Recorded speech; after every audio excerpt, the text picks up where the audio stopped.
ಅಲ್ರಿ ಇವತ್ತು ನೀವು ಅವ್ರ ಡಾಕ್ಯುಮೆಂಟ್ ಓದ್ತಾ ಇದ್ರಿ, ಅದಕ್ಕೆ ಆಗೋದು. The problem with media training is this only. ನೀವು ಒಂದ್ ಸೆಟ್ ಡಾಕ್ಯುಮೆಂಟ್ ನೋಡಿ ಓದ್ತೀರಿ. ನಮ್ಮಂತವ್ರು ಈಗ ಈ ಇನ್ನೋಸೆಂಟ್ ಬಗ್ಗೆ ನೀವೇನ್ ಕೇಳಂಗಿಲ್ಲ. ಆಯ್ತು ನೀವು ಇನ್ನೋಸೆಂಟ್ ಅಂತ ಹೇಳ್ತಾರಲ್ಲ, ನೀವು ದಾಖಲೆಗಳು ನೀವು ಕೊಡಿ, ನೀವೆಲ್ಲ ಇನ್ನು ಕಾಂಪಿಟೇಟಿವ್ ಕೊಡಿ. ಅಲ್ಲ ನೀವ್ ಹೇಳೋ ಲೆಕ್ಕಕ್ಕೆ ಇವೆಲ್ಲ ಏಜೆನ್ಸಿಗಳು ಇವೆಲ್ಲ ಡಾಕ್ಯುಮೆಂಟ್ ನೋಡಿಲ್ಲ. ಈಗ ನೋಡಿ, ಈಗ ಹಿರೇಮಠ್ರೆ ಇವ್ರು ಯಾವ್ದೋ ಒಂದು ಡಾಕ್ಯುಮೆಂಟ್ ತೊಂದ್ ಹೇಳಿದ ತಕ್ಷಣ ಇವ್ರ ಬಗ್ಗೆ ನೀವು ಮಾತಾಡ್ತಿರಲ್ಲ. ಒಂದ್ ನಿಮಿಷ, ನಿಮ್ ಸಚಿವರು ನೀವೇ ಕೇಳಿರೋದನ್ನ ದಾಖಲೆ ತಂದಿದ್ದಾರೆ, ಮಾಧ್ಯಮ ಹೊರಗಡೆ ತಂದಿದ್ದಾರೆ, ಸಾರ್ವಜನಿಕ ತಂದಿದ್ದಾರೆ. ಅಲ್ಲ ನೀವು ಅವ್ರ ದಾಖಲಾತಿಗಳು ಟಿವಿಗೆ ತೋರಿಸ್ತಿದ್ರಿ ನೀವು. ಅಲ್ರಿ ಅವ್ರು ಮಹೇಶ್ ಪಾಟೀಲ್ ಯಾರು ನಮ್ಮಲ್ಲಿ FIR ಹಾಕಿದ್ದಾರೆ, ಅವ್ರು ಸಿಬಿಐ ಎನ್ಕ್ವೈರಿ ಇದ್ದಾರೆ. ಅವರು ನೀವು ತಗೊಂಬನ್ರಿ ದಾಖಲೆ, ಸಚಿವರೇ ನೀವು ತಗೊಂಬನ್ನಿ. ಈಗ ಲಾಡ್ ಹೇಳುವಂತದ್ದು ಏನಂದ್ರೆ, ಈ ಅಂಡರ್ಟೇಕಿಂಗ್ ಆದ್ಮೇಲೆ ಅನೇಕ ಬೆಳವಣಿಗೆಗಳಾಗಿದ್ದಾವೆ, ಅನೇಕ ರೀತಿ ನಾವು ಕೂಡ ಪೆಟಿಷನ್ ಹೋಗಿದೀವಿ. ಸೊ ಇದು ಹಳೇದಂತ ಹೇಳ್ತಿದ್ರು ಅವರು. ಈಗ ಅಲ್ಲ ಸರ್, ನಮ್ಮ ಹೈಕೋರ್ಟ್ ಪಿಟಿಷನ್ ಅವ್ರ ಹತ್ರ ಕೇಳಿ ಸಾಹೇಬ್ರ ಹತ್ರ. ಹೈಕೋರ್ಟ್ ಪಿಟಿಷನ್ ಈಗ ಸದ್ಯ ಏನು ಪರಿಸ್ಥಿತಿ ಇದೆ ಅಂದ್ರೆ ನನಗೆ ಸಂಪೂರ್ಣ ಅರ್ಥ ಆಗ್ತದೆ. ಯಾವ ರೀತಿ ಗಾಲಿ ಜನಾರ್ದನ್ ರೆಡ್ಡಿ, ಶ್ರೀರಾಮುಲು, ಕರುಣಾಕರ್ ರೆಡ್ಡಿ ಕೆಳಗಿಳಿಬೇಕಾಯ್ತು, ಆ ಸಮಯ ಇವತ್ತು ಸಂತೋಷ್ ಲಾಡ್ ಅವರಿಗೆ ಬಂದಿದೆ. ಇದು ಪ್ರೈಮಾ ಫೇಸಿ ಕೇಸ್ ಮಾತ್ರ ಇವರು ಮಾಡಿದ್ರು ಸಂತೋಷ್ ಲಾಡ್ ಅವರು.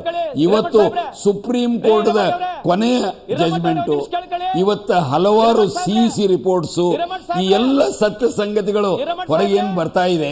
ಆಬ್ವಿಯಸ್ಲಿ ಯಾರಿಗಾದ್ರೂ ಸಿಟ್ಟು ಬರ್ತದೆ, ಯಾಕಂದ್ರೆ ಅವರಲ್ಲಿ ದಾಖಲೆಗಳಿಲ್ಲ. ಇದ್ರೆ ಅವರು ಅವಶ್ಯವಾಗಿ ಅವರಿಗೆ. ನನ್ನ ಅಭಿಪ್ರಾಯದೊಳಗೆ ಅವರು ಇಷ್ಟೊಂದು ಸಿಟ್ಟಿಗೇರಿ ಈ ಪ್ರಕಾರ ಮಾತಾಡೋದೇನು ಅವಶ್ಯಕತೆ ಇಲ್ಲ. ಅವ್ರಿಗೆ ಏನಾದರೂ ಸಚಿವರಾಗಿ ಕಮಿಟಿ ಇನ್ ಪಬ್ಲಿಕ್ ಲೈಫ್ ಇದ್ರೆ ಪ್ರೊಡ್ಯೂಸ್ ಮಾಡಬೇಕು, ಇಲ್ಲಾಂದ್ರೆ ರಾಜೀನಾಮೆ ಕೊಟ್ಟು ಕೆಳಗೆ ಬರಬೇಕು. ಇವತ್ತು ನೀವು ಹೊರಗಿಂದ ರೊಕ್ಕ ತಂದು ಸಮಾಜ ಪರಿವರ್ತನೆ ನಡೆಸ್ತಾ ಇದ್ದೀರಿ. ಈ ತರ ಆರೋಪ ಮಾಡಕ್ ಹೋಗಬೇಡಿ ನೀವು. You don't speak like that. ನಮಗೆ ರಾಜಕೀಯದಿಂದ ಏನೋ ಲಾಭ ಇಲ್ಲ, ರಾಜಕೀಯದಿಂದ ನಾವೇನು ರೊಕ್ಕ ಮಾಡ್ತಾ ಇಲ್ಲ ಇಲ್ಲಿ. ನೀವು ಈ ತರ ನೀವು ಮಾತಾಡಕ್ ಹೋಗಬೇಡಿ. ನೀವು I have seen you talking many times. I respect you, but don't speak like that. I also respect Mr. Santosh Lad, everybody who is in constitutional position, but they have an obligation and responsibility. ಅದರದ್ದು ಪ್ರಶ್ನೆ ಬಂದಿದೆ. ಈಗ respect ಬಗ್ಗೆ ಏನು problem ಇಲ್ಲ. What were you doing? You were last 3 years you were in Supreme Court. Why have been not? ಅಲ್ಲ ರೀ, ನಾವು ಯಾವ್ದು ಏಜೆನ್ಸಿಯಲ್ಲಿ ನನ್ನ ಹೆಸರು ಯಾಕೆ ಬಂದಿಲ್ಲ? ಸುಪ್ರೀಂ ಕೋರ್ಟ್ ದಲ್ಲಿ ಕಂಪ್ಲೀಟ್ ವಿಫಲರಾಗಿ ಸಿ ಕ್ಯಾಟಗರಿ ಒಳಗೆ ಮಾಡಿದ್ದನ್ನ ಕರ್ನಾಟಕ ಸರ್ಕಾರ ತನ್ನ ಆದೇಶದ ಮುಖಾಂತರ ಒಪ್ಪಿದೆ. ಇದಕ್ಕಿಂತ ಹೆಚ್ಚಿನ ದಾಖಲಾತಿ ಏನು ಕೊಡಬೇಕು ಅವ್ರಿಗೆ ಕೇಳ್ಕೊಳ್ಳಿ.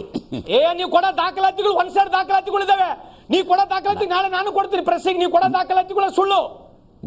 ಸಚಿವರೇ, ಹೈಕೋರ್ಟ್ ಆರ್ಡರ್ ಸುಪ್ರೀಂ ಬರಬೇಕಲ್ಲ, ಜನರ ಮುಂದೆ ಬನ್ನಿ ದಾಖಲೆ ಜೊತೆ. ಸರ್, ಈ ಸರ್ಕಾರದ ಆದೇಶ ಸುಳ್ಳ, ಸುಪ್ರೀಂ ಕೋರ್ಟ್ ಆದೇಶ ಫೈನಲ್ ಜಜ್ಮೆಂಟ್ ಸುಳ್ಳ, CEC ರಿಪೋರ್ಟ್ಸ್ ಗಳು ಸುಳ್ಳ, ಲೋಕಾಯುಕ್ತ ರಿಪೋರ್ಟ್ಗಳು ಸುಳ್ಳ, ಈ ಅಂಡರ್ಟೇಕಿಂಗ್ ಸುಳ್ಳ, ಯಾವುದು ಸುಳ್ಳಿದೆ ಹೇಳಿ ಅಂತ ಹೇಳಿ. ನೀವು ಏಜೆನ್ಸಿ ಕೊಡಿ, ಮೀಡಿಯಾಗೆ ಕೊಡ್ತೀರಿ ನೀವು.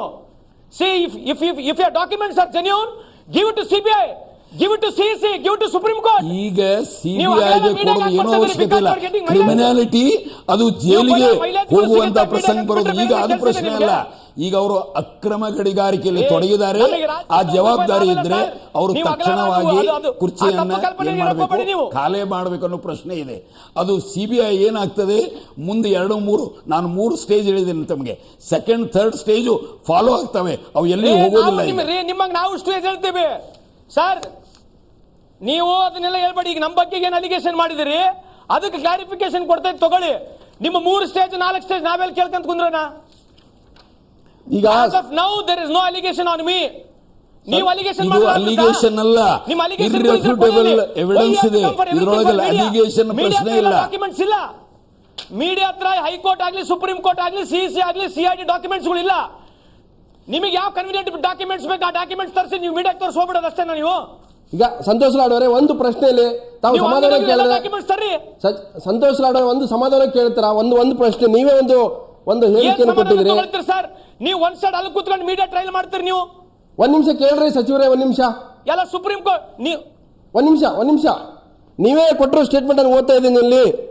The minister said, yes, we have been blacklisted and fined 50 crore. ನೀವು isn't it a punishment for us? ನೀವೇ ಹೇಳೋದು ಏನಂದ್ರೆ ಸಿ ಕ್ಯಾಟಗರಿ ಕಂಪನಿ ಬಂದಿರೋದ್ರಿಂದ 50 ಕೋಟಿ ರೂಪಾಯಿ ನಾವು ಈಗಾಗಲೇ ಪನಿಷ್ಮೆಂಟ್ ಆಗಿ ನಾವು ಫೈನ್ ಕಟ್ಟಿದೀವಿ, ಮತ್ತೆ ನಮ್ಮನ್ನು ಪನಿಷ್ ಮಾಡೋ ಸರಿನಾ ಅಂತ ಪ್ರಶ್ನೆ ಮಾಡಿದಿರಿ.